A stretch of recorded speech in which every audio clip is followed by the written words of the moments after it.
Keith had been battling stomach cancer. He made that announcement back in 2022, telling his fans he needed time to breathe, recover, and to relax. Well, joining me now is Dr. Trang Nguyen, a surgical oncologist for Siteman Cancer Center. Doctor, thank you so much for being here. If you can, give us a little bit of insight on the specific cancer that Toby Keith faced. Thanks for having me here. So Toby Keith, I wasn't involved with his care, but he had stomach cancer.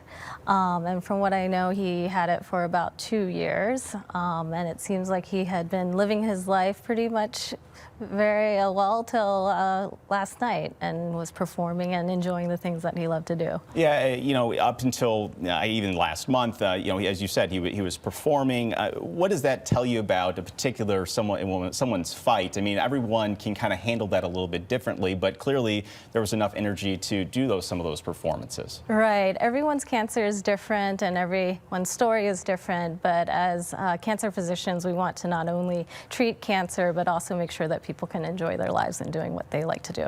And let's give some folks some useful information here about how maybe they can, if they can, avoid this type of cancer, and what are some of the factors that lead to this particular type of cancer, if you will.